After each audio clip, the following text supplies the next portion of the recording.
November 7th, and this is The View with Catherine Chang. Today's topic is a Taiwanese soldier dies fighting for Ukraine. A volunteer Taiwanese soldier died while fighting for the Ukrainian army at the age of 25. He's the first Taiwanese soldier to die in the Ukraine combat. Here are some points. A.曾圣光, a young man from Jian Township of Hualien County. We can see over here that this is曾圣光. He went to Ukraine in June. And we can also see from the photo that he brought the national flag of Taiwan with him in the combat. And he wears the Taiwanese patch and saying that he did not lose faith of the Taiwan army. B.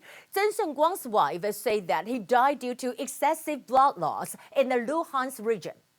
When the Ukraine crisis broke out in February, there was an argument that will Ukraine today be tomorrow Taiwan?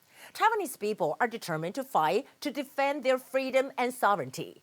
President Tsai once tweeted, "Our country and people, #stand with Ukraine against Russia aggression."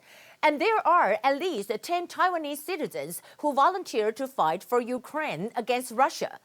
We pray for the peace for both Ukrainian and Russian. Here are the top stories. Today we have less than 20,000 domestic cases.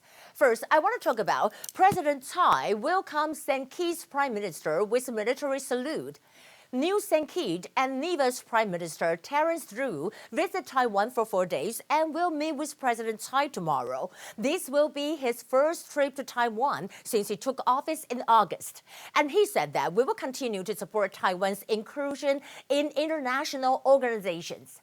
On the other hand, British Trade Policy Minister Greg Hands visits Taiwan. He arrived in Taiwan today for a 2-day visit. And actually, he will meet with President Tsai, Taiwan top negotiator John Dan, and Economy Minister Wang Meihua to discuss future cooperation. And he said that boosting trade with Taiwan was part of Britain's post. The closer collaborations would help us future-proof our economy in the decades to come.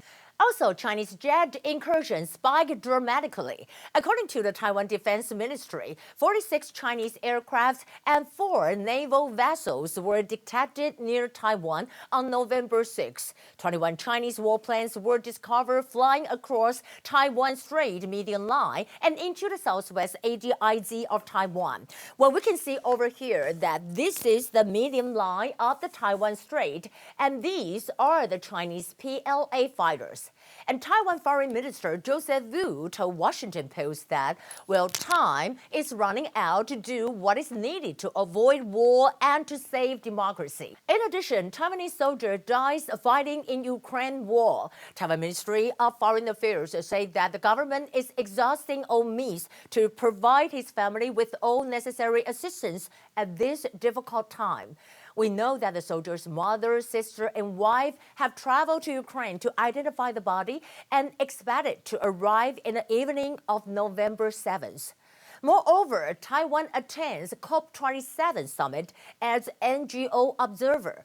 At least 10 Taiwan-based non-governmental organizations have been invited to COP27 in Egypt on November 6. The Ministry of Foreign Affairs also changed its profile image to read Net Zero World with help from Taiwan, highlighting Taiwan's participation in Net Zero goal. We know that Deputy Director General of Department of Treaty and Legal Affairs, Jason Lien, said that though Taiwan is excluded, the government has pledged to take concrete actions in order to meet the net zero emissions goal in 2050.